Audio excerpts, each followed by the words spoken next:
Bonjour et bienvenue au podcast de la Corporation de développement communautaire Action Solidarité Grand Plateau, la table de développement social du quartier Plateau-Mont-Royal.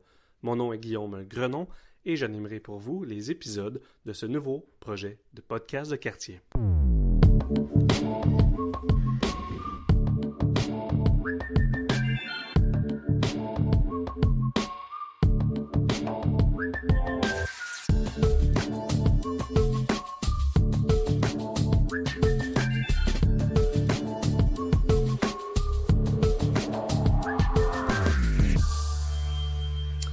Bonjour à toutes et à tous, bienvenue au 7e épisode du podcast du Grand Plateau.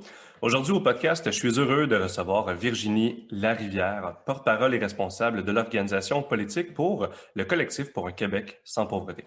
Salut Virginie, merci d'avoir accepté mon invitation à participer au podcast du Grand Plateau. Comment vas-tu? Ça va très bien, merci. Merci pour l'invitation, Guillaume. Ça me fait plaisir. Virginie, je t'ai contacté pour te proposer d'enregistrer un épisode ensemble parce que j'avais envie d'aborder un sujet récurrent à chaque année vers la fin novembre, début décembre, celui de la grande guignolée des médias, de l'appel aux dons, de l'appel à la charité de la population à la veille du temps des fêtes pour aider les personnes les moins nanties.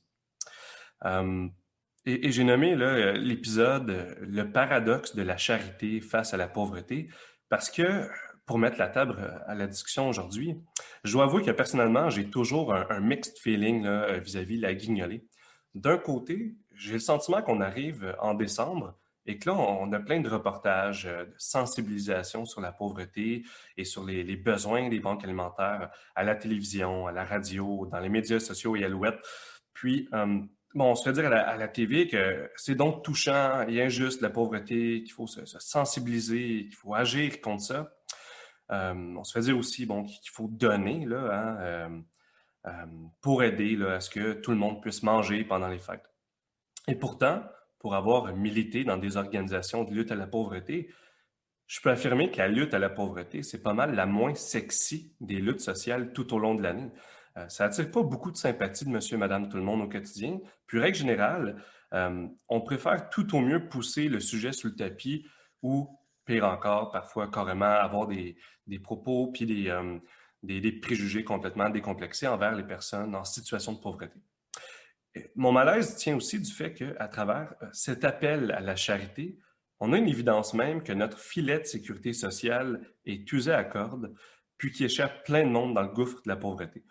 Puis, sur le fond du principe, j'ai un malaise à encourager la charité alors que, en 1969, on a adopté la première loi sur l'aide sociale suivant la logique que l'État allait dorénavant assumer des responsabilités qui étaient auparavant assurées par l'Église via la charité chrétienne, justement. Et finalement, mon mixed feeling dans tout ça, c'est que, d'un autre côté, oui, les fonds qui vont être ramassés pendant la guignolée, en bout de ligne, ça va clairement aider plein d'organismes à assurer leur mission pour distribuer des denrées alimentaires et venir en aide à des personnes dans le besoin. Alors, je vais m'assurer quelque part dans l'émission d'indiquer comment là, les gens vont pouvoir donner en décembre pour aider. Parce qu'ultimement, malgré mon malaise sur le principe de la charité, mon objectif, c'est pas non plus de décourager les gens là, à donner cette année. C'est pas du tout ça. Et il est là le paradoxe. Comment on adresse ça? Je le sais pas trop, mais j'avais envie qu'on se lance ensemble dans cet exercice-là. Alors, Virginie, j'aimerais t'entendre sur la question de la charité et de la guignolée à ce temps-ci de l'année. Est-ce que je m'en fais trop avec une question de principe ou bien est-ce que c'est un malaise qui est partagé? Ben, c'est une grosse question, mais je pense que c'est un malaise partagé au sens où, effectivement, la charité, ça reste quand même une belle vertu, hein, tu sais, puis comme t'en as glissé un mot dans l'introduction, c'est issu de notre passé chrétien, puis de cette volonté-là, en fait, d'aider les plus pauvres ou les plus faibles ou ceux qui sont dans le besoin. Alors, ça reste quand même une vertu cardinale, je pense, dans nos sociétés, d'aider notre prochain, tout ça. Cela dit, le malaise, en fait, il vient de la déconnexion entre les causes de la pauvreté et le fait qu'on doit aider notre prochain. Fait qu'il y a comme une déconnexion complète entre le fait qu'il y a des personnes en situation de pauvreté dans notre société qui nécessitent donc d'être aidées parce que financièrement, elles n'arrivent tellement pas qu'elles n'arrivent pas à manger, ce qui est quand même un scandale dans une société riche comme la nôtre. Et de l'autre côté, c'est comme si on omettait complètement le fait que s'il y a des personnes en situation de pauvreté qui ne mangent pas au Québec, c'est parce qu'il y a quelque part un filet social qui ne marche pas, qui laisse tomber des gens entre toutes sortes de mailles de ce filet-là, qui reste quand même par ailleurs un très bon filet social. Je veux dire, si on se compare aux États-Unis, par exemple, on peut penser qu'au Québec, on fait mieux, tu sais, mais il y aura toujours place à amélioration. Et là, sur la question, spécifiquement sur la question du soutien du revenu, clairement, il y a des ratés, et ça depuis les tout débuts de la mise en place de la loi sur l'aide sociale. On a d'emblée misé sur l'incitation au travail. On a d'emblée voulu, pour inciter les personnes à gagner le marché du travail, on a d'emblée établi des montants de prestations si bas que les gens sont affamés, en fait, sur le système d'aide sociale. Donc, ils sont obligés de faire des pieds et des mains. Donc, s'ils ne sont pas capables de gagner le marché du travail, ils vont nécessairement passer à la banque alimentaire parce que c'est impossible d'arriver. Je veux dire, une personne qui a une prestation d'aide sociale, c'est-à-dire qu'elle est considérée apte au travail, elle reçoit une prestation de 690 $ par mois. Alors, tu sais, jonglez ça comme vous voulez, là, dans votre tête, là. C'est impossible d'arriver au Québec avec une prestation de 690 $ par mois. Dans le meilleur des cas, si la personne fait son rapport d'impôt et qu'elle reçoit quelques crédits d'impôt pour solidarité, par exemple, des retours de taxes, elle peut penser à avoir à peu près 800 $ par mois. Mais c'est impossible d'arriver. Alors, le mixed feeling est partagé au sens où toute la période de Noël, toute la période des fêtes, en fait, on mise beaucoup sur la culpabilité des gens qui sont peut-être plus en moyen. On va titiller cette culpabilité-là, on va solliciter la générosité des gens pour que les moins nantis arrivent à passer un Noël à peu près décent. Sauf que, tu sais, la pauvreté, ça se vit à longueur d'année, tu sais. Puis on le dit souvent, c'est une ligne qu'on sort souvent au collectif, tu sais. En plein Noël, puis on a déjà essayé de faire un petit coup là-dessus, là, le Noël qui se passe en plein été, le Noël des campeurs. On avait sorti une petite campagne à ce moment-là pour rappeler que, savez-vous, on était en plein juillet, au mois d'août, puis les gens en situation de pauvreté, ils doivent encore passer à la banque alimentaire. Fait que nous, au collectif, en tout cas, ça fait 7 ans qu'on fait des campagnes de sensibilisation, en fait, pour rappeler les enjeux, la nature politique, en fait, de la pauvreté, pour sortir un peu de la charité. Cela dit, la charité, les banques alimentaires, c'est comme un mal nécessaire, en fait, parce que, je veux dire, c'est comme la mise en place d'un filet en situation de crise.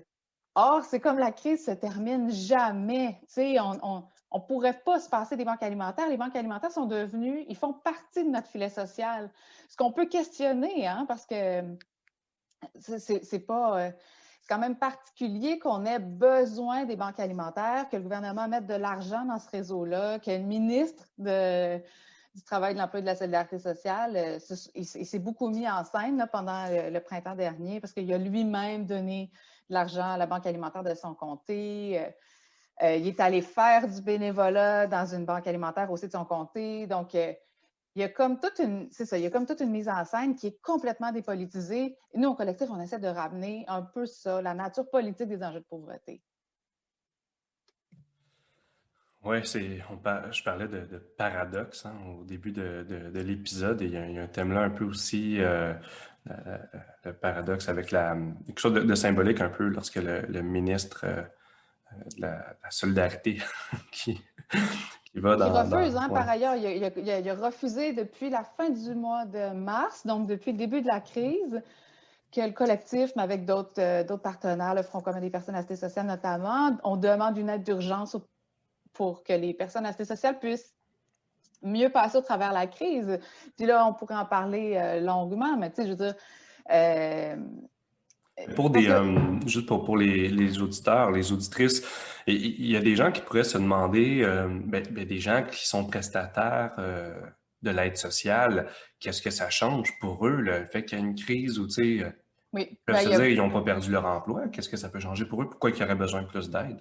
Mais on l'a beaucoup, beaucoup entendu dans les médias, mais sur les réseaux sociaux aussi. Les gens se posent la question ouvertement, qu'est-ce que ça change pour ces personnes-là?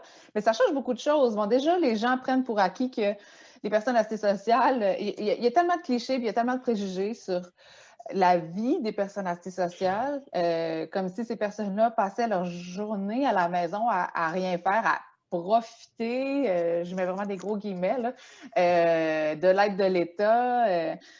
Alors que, tu sais, être en situation de pauvreté, puis particulièrement l'aide sociale, c'est une job à temps plein. Tu sais, il faut survivre, c'est une job à temps plein. Ça prend énormément de place dans l'espace mental.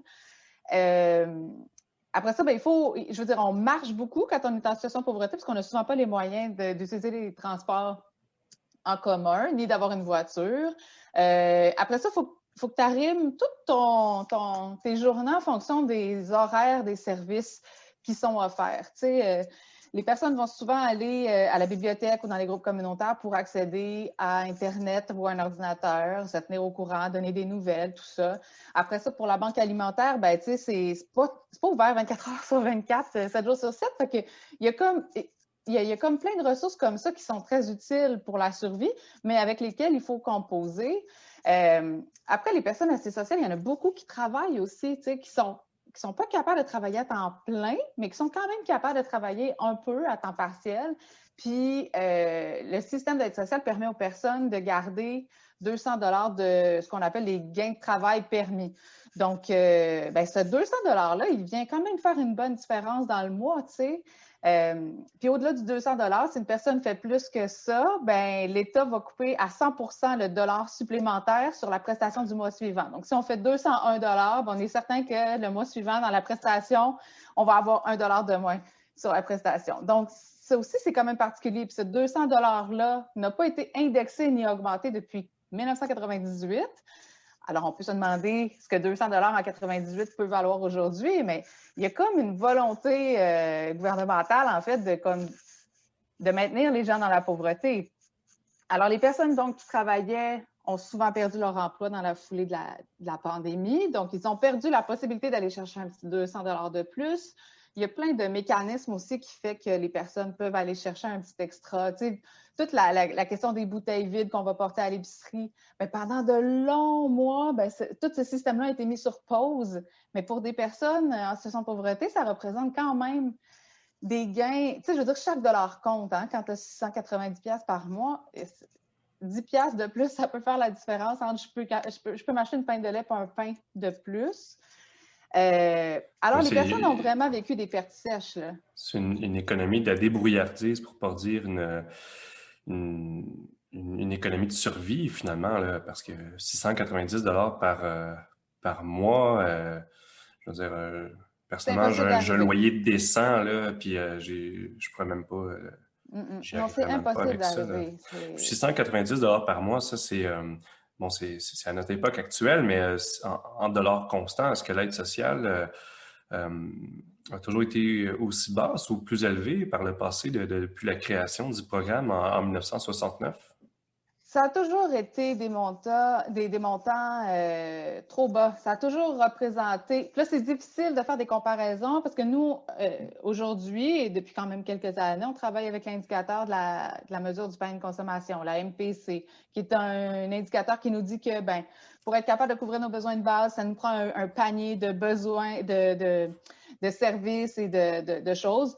De la nourriture, un logement, des vêtements, le transport, être capable de remplacer un meuble quand le meuble ne fait plus, tous les produits d'hygiène. Donc, la MPC nous permet de calculer ce panier-là.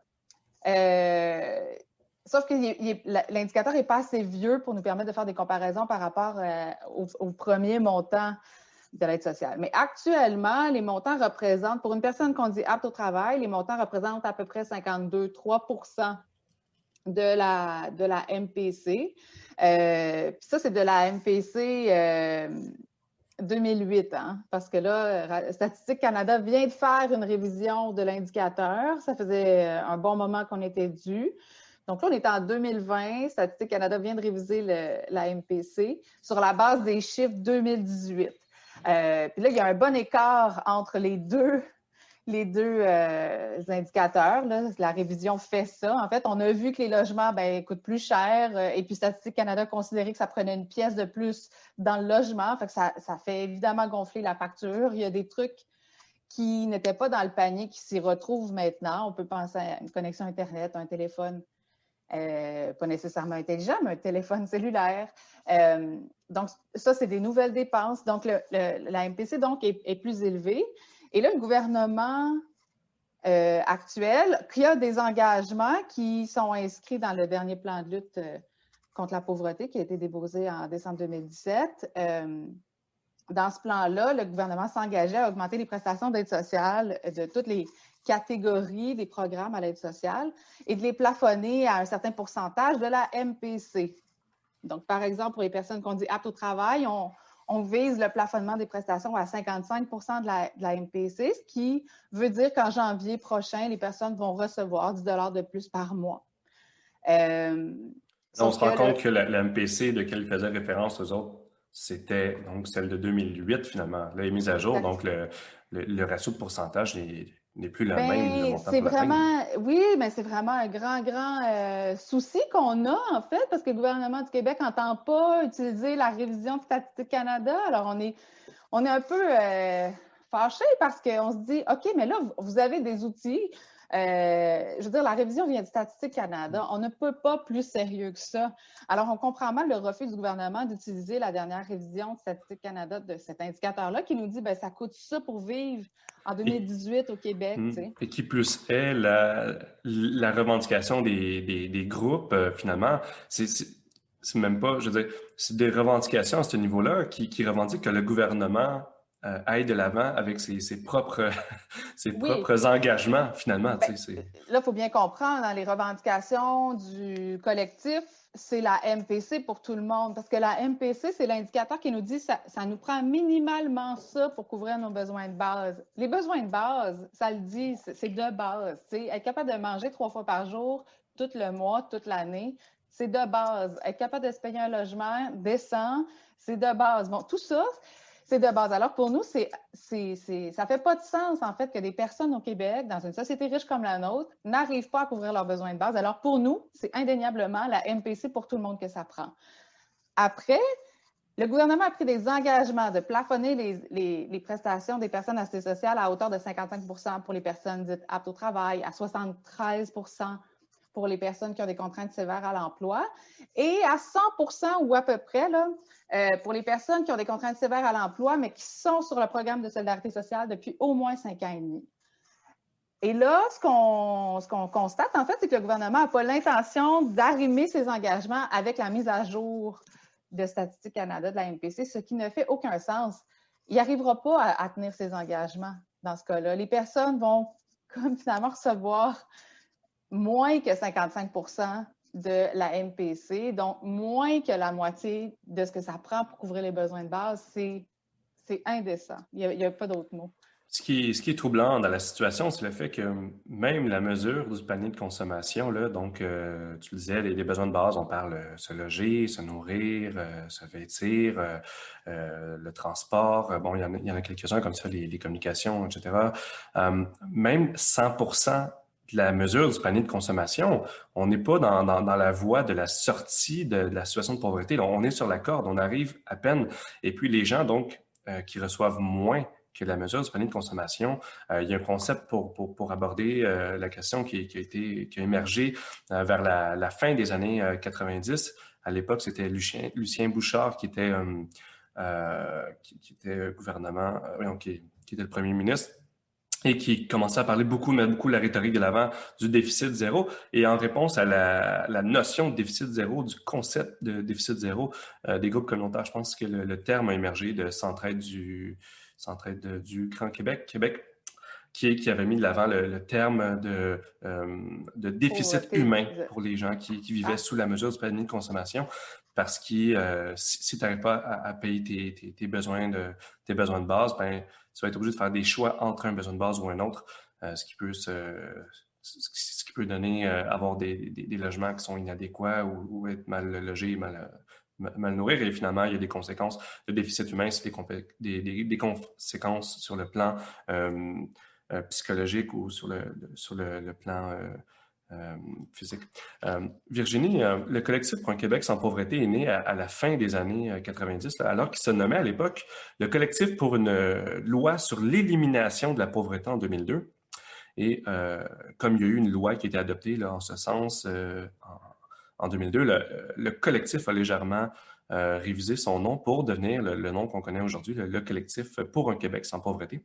Ce que j'aimerais te demander, bon, on a déjà commencé à aborder cet aspect-là, mais tu sais, fondamentalement, c'est quoi la pauvreté? Qui est pauvre? Comment on peut déterminer si une personne est en situation de pauvreté au Canada ou au Québec? Mais ça aussi, c'est une grande question. C'est une question vraiment intéressante, en fait, à laquelle on réfléchit au quotidien, en tout cas au collectif. Euh, En fait, bon, j'ai déjà parlé de la mesure du panier de consommation, qui est un des indicateurs les plus consensuels au Québec et au Canada, au sens où normalement, le politique, de moins en moins, mais en tout cas, le politique, dans une certaine mesure, le monde social, puis le monde scientifique, les experts s'entendent sur le fait que la MPC, ça représente le panier de biens et services qu'une personne doit avoir, être en mesure d'avoir pour couvrir ses besoins de base. Là où je dis que le politique s'entend de moins en moins à ce consensus-là, c'est que le Canada a adopté il y a 2 ans un projet de loi qui mettait de l'avant, en fait, le fait que la MPC devenait le seuil officiel de sortie de pauvreté au Canada. C'est nouveau, ça. On n'avait pas, avant ça, on n'avait pas de seuil officiel de sortie de pauvreté au Canada parce qu'il existe plusieurs indicateurs.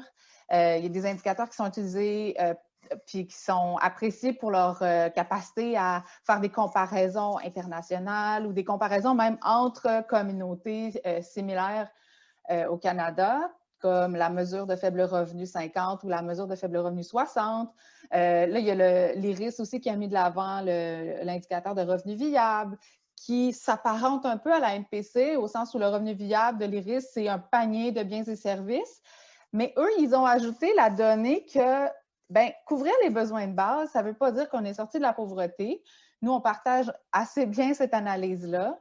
Et l'IRIS a tenté de qualifier, de quantifier, en fait, qu'est-ce que ça voudra dire sortir de la pauvreté? C'est quoi la différence entre couvrir ses besoins de base et sortir de la pauvreté? Et tout ça, c'est la marge de manœuvre, en fait, pour être capable d'améliorer son sort, être capable de prendre quelques jours de vacances par année. Puis là, quelques jours de vacances, on parle d'aller passer une semaine de camping, genre dans une CEPAC. Là. Au Québec, là, on ne parle pas de grands voyages à travers le monde.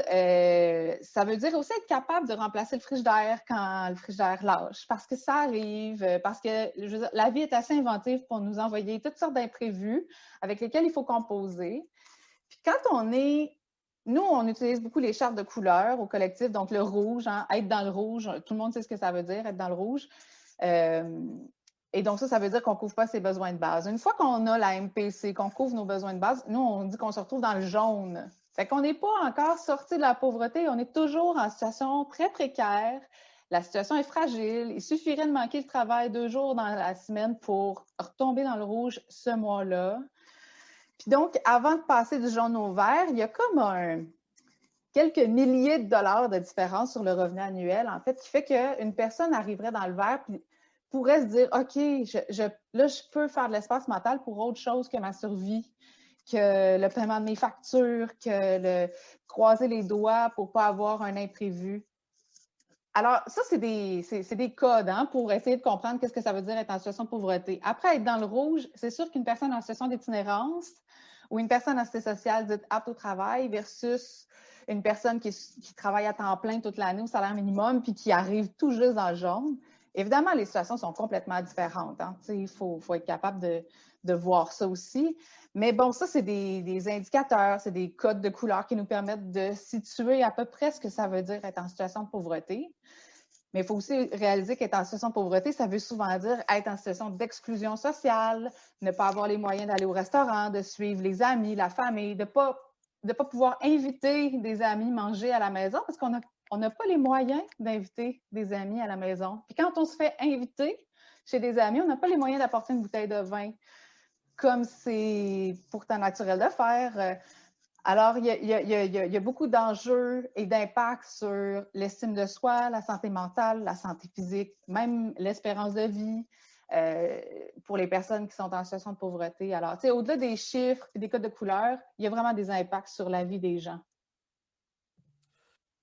Virginie, une des raisons pour laquelle j'ai pensé là, au collectif Point Québec sans pauvreté pour le sujet d'aujourd'hui, c'est votre campagne des cartes de Noël que vous faites à chaque année. J'ai pris le temps de retourner là, voir les campagnes de lettres de Noël des dernières années là, sur votre site Internet avant l'enregistrement d'aujourd'hui. En 2016, on lit sur la carte La magie de Noël, ça chauffe pas un loyer. En 2017, la carte reprend le concept d'un jeu loto nommé Rien d'extra, qui s'accompagne de la phrase suivante. Tous les mois, la famille Tremblay-Diaz court la chance de tomber dans le rouge. En 2018, la carte reprend encore un concept de jeu de loto, cette fois nommé la mini-vie. La carte s'accompagne d'une phrase qui se lit comme suit. Avec son emploi au salaire minimum, Daphné mène la mini-vie. Travailler et rester pauvre, c'est pas gagnant. Et l'année dernière, la phrase qui accompagnait la carte était la suivante. Être pauvre, c'est toujours un casse-tête. On sent vraiment la notion de l'omniprésence de la pauvreté dans le quotidien des personnes qui la vivent, ou encore le caractère souvent pérenne de la pauvreté qui perdure au fil du temps. Pourquoi c'est important de souligner cet aspect-là pour vous au collectif? Ben, c'est important de le souligner parce que les gens sont souvent loin de réaliser ce que ça veut dire être en situation de pauvreté. Je pense on a une idée soit très, très romancée de ce que peut vouloir dire être pauvre, ou alors on est au contraire, là, il y a comme vraiment une grande polarisation où il y a comme une détestation des personnes en situation de pauvreté.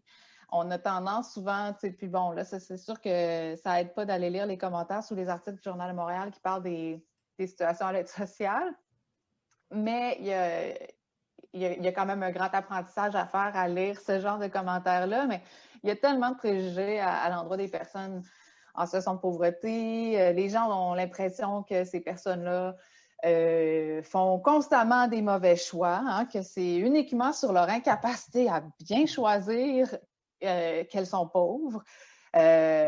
Toute l'idée là, que les personnes pauvres ne devraient pas fumer, pas boire, pas manger de fast-food.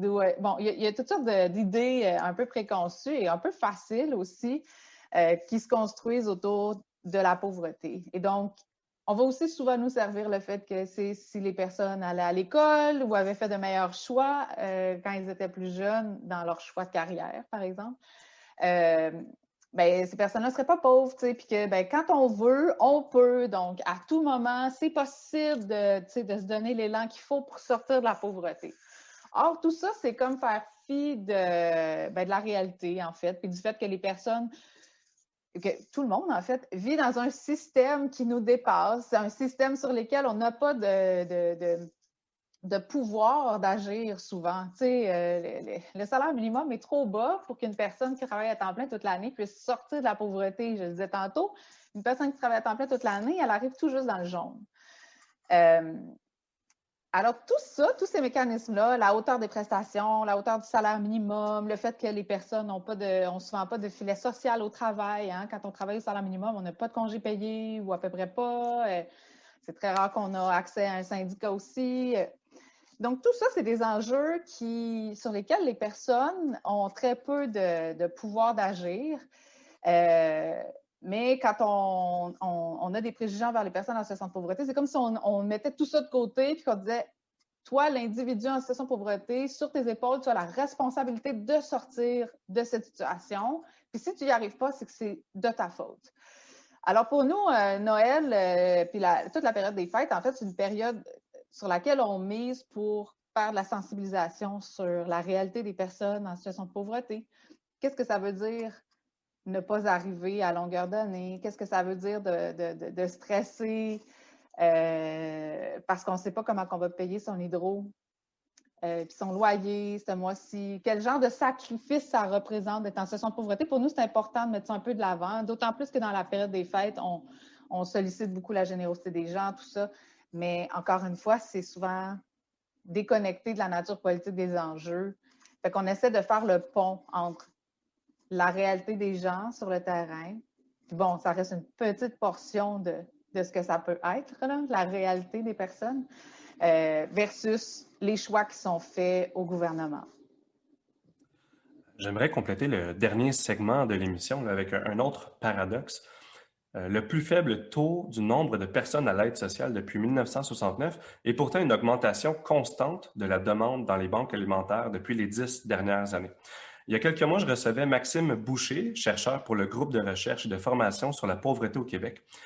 Il m'expliquait qu'en février 2020, l'aide sociale a atteint son record minimum de taux de personnes à l'aide sociale dans la population active pour se chiffrer à 5,3 on parle du taux donc le plus bas jamais atteint depuis la création du programme de l'aide sociale en 1969. On pourrait se réjouir de ces chiffres-là à première vue, mais d'un autre côté, les banques alimentaires recensent uniquement des hausses depuis des années. De 2008 à 2018, on parle d'une hausse du nombre de demandes aux banques alimentaires de 33 Et là, j'aimerais te faire entendre un extrait de l'épisode là, avec Maxime Boucher.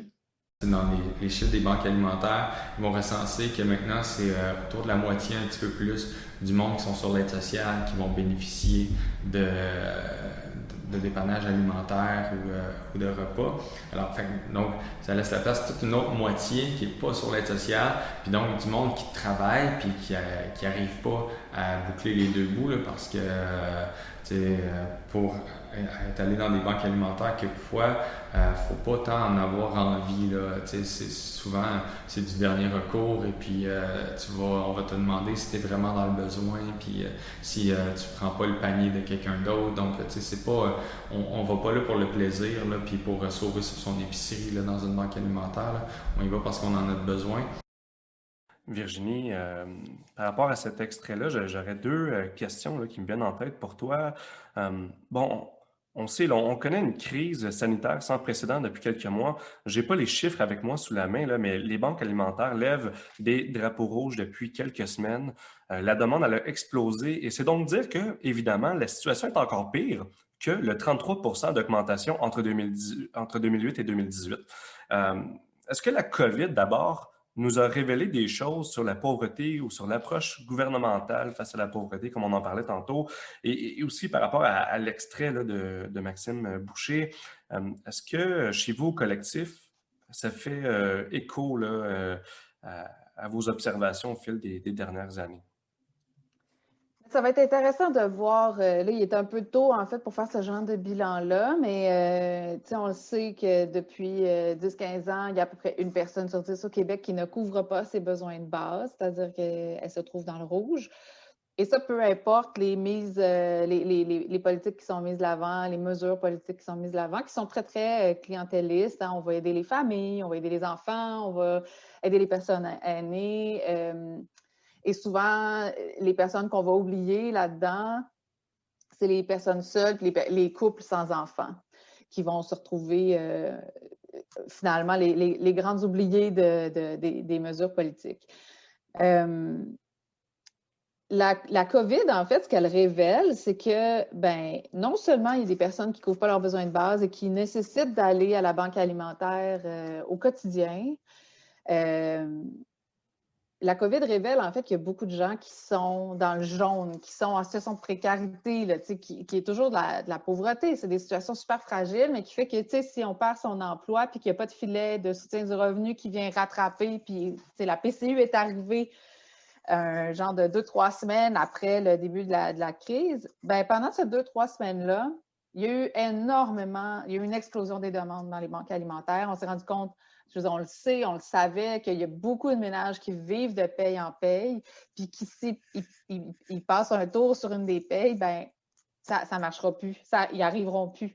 Puis ça a des impacts très, très concrets sur l'insécurité alimentaire. Puis ça, on l'a vu assez clairement, au point où, à la fin mars, le premier ministre, en conférence de presse, a dit « Bon, là, j'entends des histoires des gens qui ont besoin d'aller à la banque alimentaire, puis qui sont mal à l'aise. Bon, là, je tiens à dire quelque chose, il n'est pas question que quelqu'un manque à manger au Québec et il n'y a pas de honte à fréquenter les banques alimentaires. » Alors, d'une part, le premier ministre ne semblait pas savoir qu'il y a des personnes qui ne mangeaient pas à leur faim au Québec. Ça, je veux dire, c'est un fait avéré qui précède et de beaucoup la pandémie. D'autre part, ce qui est intéressant, c'est que quand il dit qu'il n'y a pas de honte à fréquenter une banque alimentaire, il sait donc que ça peut être un exercice humiliant d'aller à la banque alimentaire. Le premier ministre l'a dit, il a essayé de rassurer les gens en disant qu'il n'y a pas de honte à aller dans une banque alimentaire. Mais donc, ça en dit beaucoup sur le stigmate et les préjugés qui entourent les situations de pauvreté. Comment ça peut être difficile sur l'estime de soi d'avoir à se rendre là. Ça n'a pas empêché le gouvernement de ne rien offrir aux personnes assistées sociales, entre autres.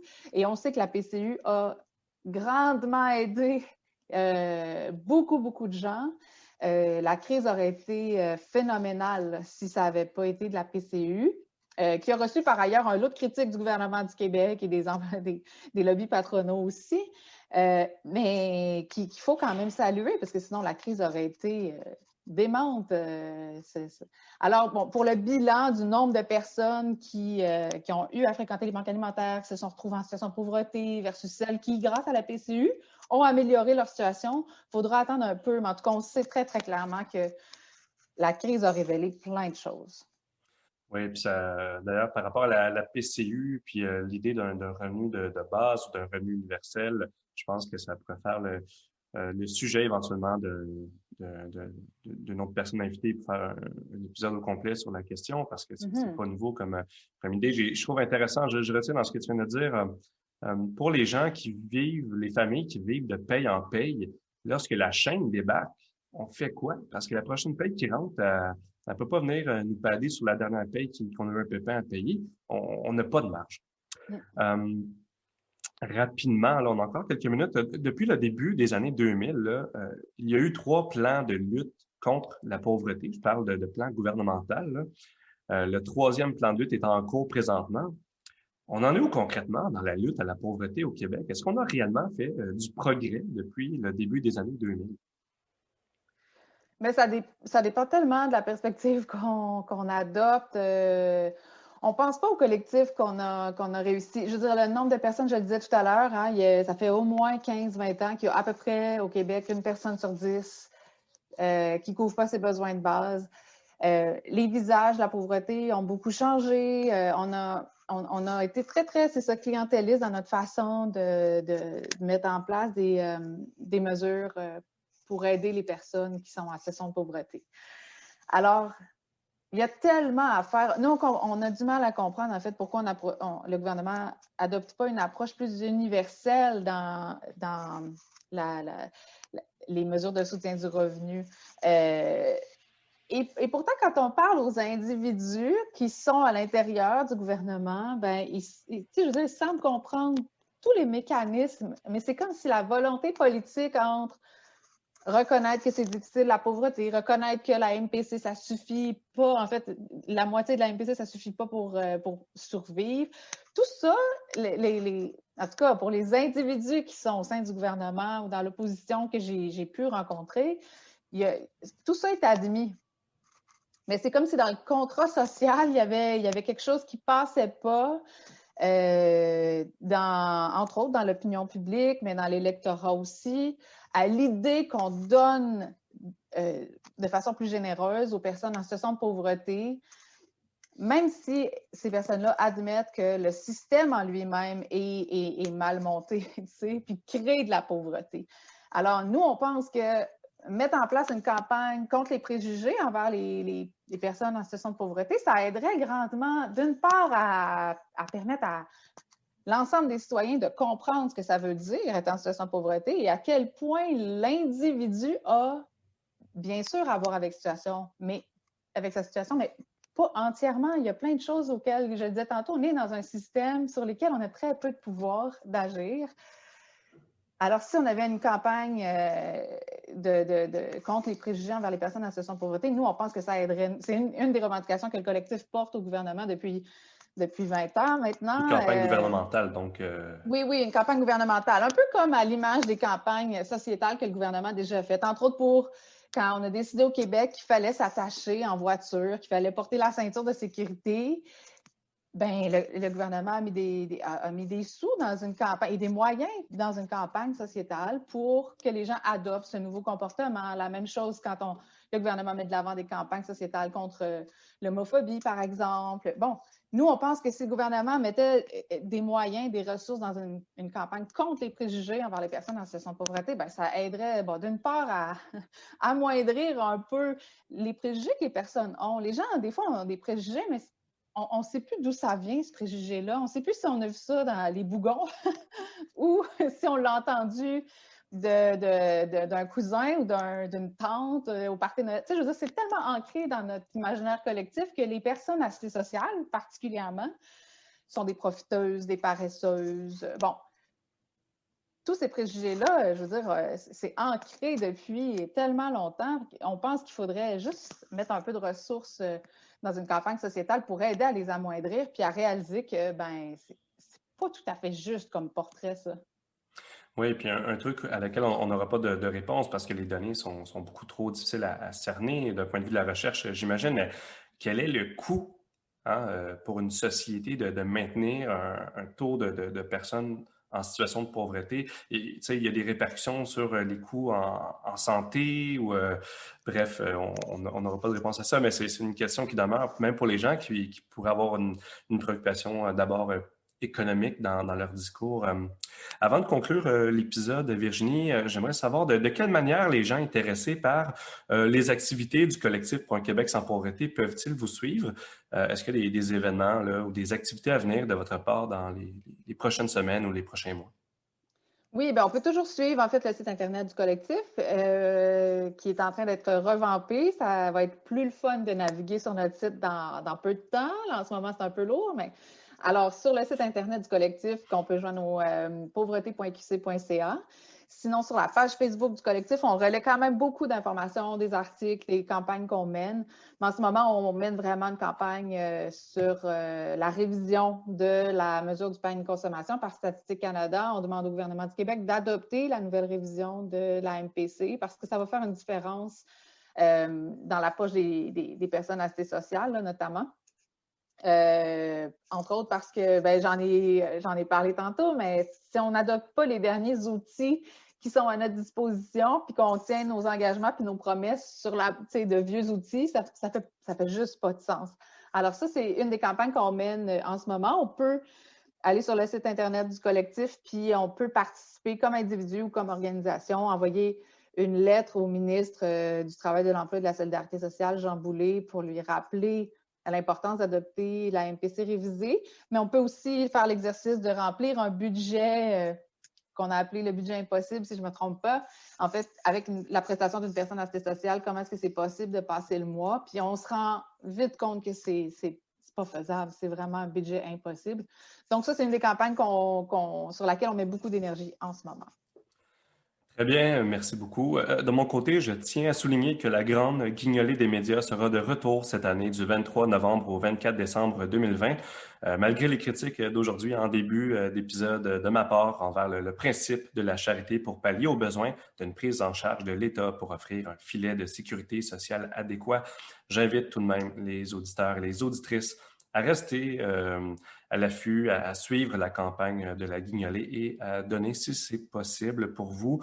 Vous allez trouver là, des points de collecte dans plusieurs commerces de proximité, notamment dans, je sais qu'il y a des Jean Coutu, des Provigo, des Maxi qui participent à la campagne.